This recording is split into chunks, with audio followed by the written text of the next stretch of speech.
ये ख्वाहिश ये ख्यालात किसे पेश करूं, दिलरुबा मैंने तेरे प्यार में क्या क्या न किया। क्या आपको मालूम है कि आराधना के पहले गायक मोहम्मद रफ़ी एक गाने के कितने पैसे लेते थे? नहीं मालूम? कोई बात नहीं, हम आपको बताएंगे क्या था करियर के क्लाइमेक्स पर उनका मार्केट रेट। आप बस कीजिए थोड़ा इंतजार और देखते रहिए यादों के झरोखे से।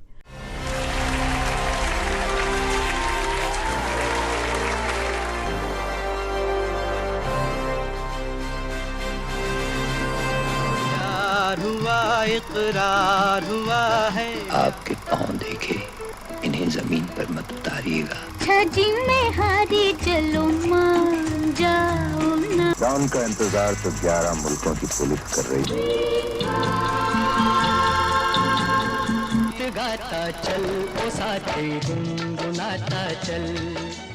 नमस्कार, इस एपिसोड में हम बात करेंगे हिंदी सिनेमा के महान गायक मोहम्मद रफ़ी की और उनकी फीस की। दोस्तों, मोहम्मद रफ़ी 1944 में लाहौर से बम्बई आए थे। साल भर के अंदर फिल्मों से उन्हें पैसे मिलने शुरू हो गए थे। कहा जाता है कि शुरू में उन्हें एक गाने के बदले मिलता था 50 रुपया, कई बार कम और कई बार थोड़ा ज़्यादा। मोहम्मद रफ़ी को शुरू में कई संगीतकारों ने गाने का मौका दिया, लेकिन मोटे तौर पर वो आगे बढ़े संगीतकार नौशाद के साथ। नौशाद के निर्देशन में मोहम्मद रफ़ी ने पहली बार गाया 1944 में। फिल्म थी पहले आप। फिर मोहम्मद रफ़ी ने नौशाद के लिए 1946 में अनमोल घड़ी में गाया। फिर 1948 में मेला में गाया। ये जिंदगी के मेले दुनिया में कम न होंगे, अफसोस हम न होंगे। और जब साल 1949 आया तो पहले नौशाद के लिए दिल लगी में और फिर दुलारी के लिए गाया। कहा जाता है कि इन फिल्मों में गाने के लिए मोहम्मद रफ़ी को हर गाने के लिए मिले थे 50 रुपए। इस दुनिया में है दिल वालों दिल का लगाना। ये गाना है दिल लगी का, जो आई थी मार्च 1949 में। दिल लगी बनाई थी उस दौर के जाने माने फिल्मकार AR कारदार ने। इस फिल्म में मोहम्मद रफ़ी ने 2 खूबसूरत एकल गाने गाए थे।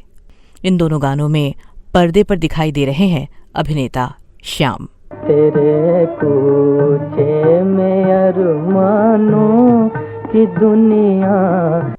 किताबें बताती हैं कि उस समय यानी 1949 में मोहम्मद रफ़ी को प्रत्येक गाने के लिए यूं तो 50 रुपए मिला करते थे, लेकिन दिल लगी के इन 2 गानों के लिए उन्हें मिले थे 100 रुपए।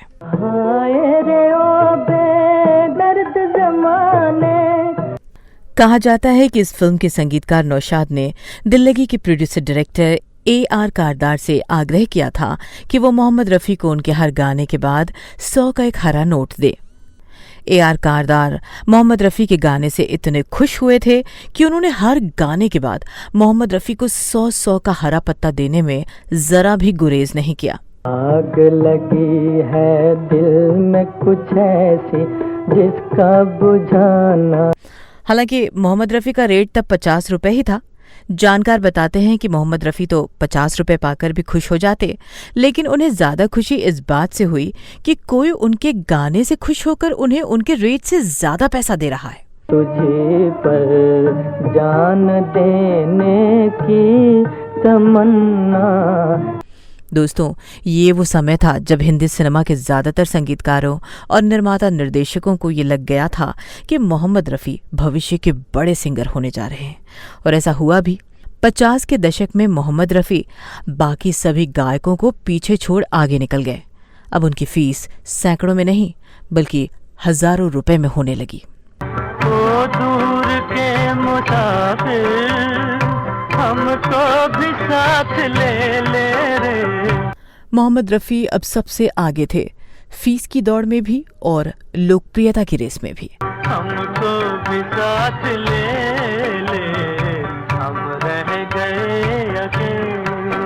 दोस्तों 50 का दशक जैसे जैसे आगे बढ़ता गया, मोहम्मद रफ़ी की फीस भी बढ़ती गई। लेकिन एक सच ये भी है कि इस दौरान जो भी उनके पास मदद के लिए गया, उन्होंने उसे निराश नहीं किया।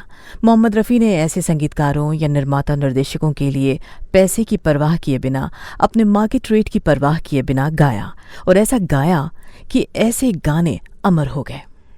फिर वो भूली सी याद आई है।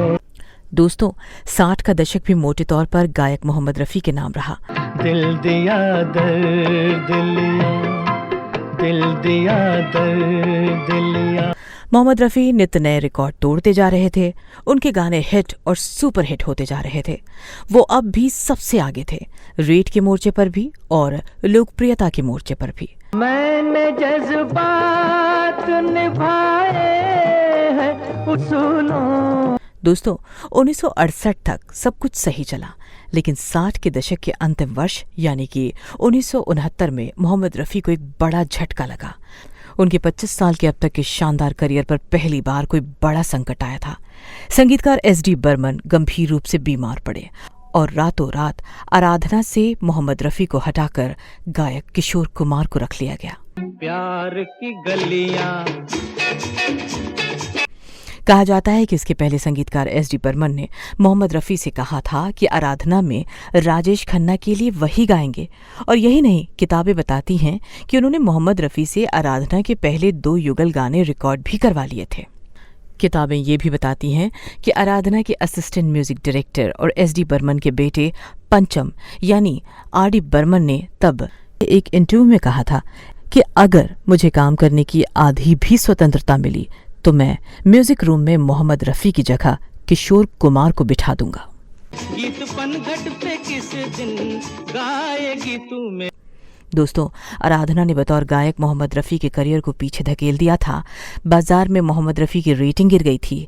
किताबें बताती हैं कि आराधना के पहले मोहम्मद रफ़ी हर गाने के लिए 15,000 रुपये लेते थे, जो उस वक्त सबसे ज़्यादा था। इससे ज़्यादा पैसे किसी भी दूसरे गायक को नहीं मिलता था।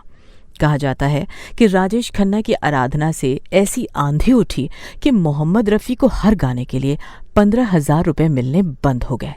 उनका रेट नीचे गिर गया। हुआ ये कि राजेश खन्ना के जरिए किशोर कुमार ने मोहम्मद रफ़ी का पीछा किया और उन्हें पीछे छोड़ आगे निकल गए। चलिया तू चलिया। दोस्तों ऐसा नहीं था कि मोहम्मद रफ़ी इससे परेशान नहीं हुए, वो परेशान हुए। उनका मनोबल भी डगमगाया, लेकिन शांत स्वभाव और हर हाल में खुश रहने की उनकी आदत ने उन्हें इस संकट से उबार लिया। उन्होंने 1975 में जबरदस्त वापसी की। एक बार फिर चारों तरफ मोहम्मद रफ़ी के नाम की गूंज थी। जो सुनने में आया तुझे वैसा ही पाया है। एक बार फिर मोहम्मद रफ़ी को आराधना से पहले वाला रेट यानी 15,000 रुपये प्रति गाना दिया जाने लगा। कहा जाता है कि आराधना के बाद संगीतकार नौशाद ने मोहम्मद रफ़ी का हौसला बढ़ाया था और 1974 में आई फिल्म माय फ्रेंड में उन्होंने फिल्म निर्माता से मोहम्मद रफ़ी को आराधना से पहले वाली फीस 15,000 दिलवाई थी। कभी तो मुझे पार लगा दे हाय। इस एपिसोड में आज बस इतना ही। अगले एपिसोड में आपसे फिर होगी मुलाकात।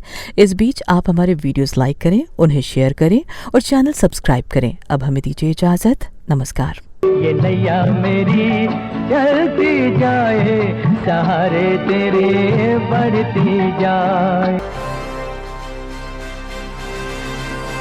प्यार हुआ इकरार हुआ है। आपके पाँव देखे, इन्हें जमीन पर मत उतारिएगा। छजी में हारी चलो मान जाओ ना। डॉन का इंतजार तो 11 मुल्कों की पुलिस कर रही है। गाता चल ओ साथी गुनगुनाता चल।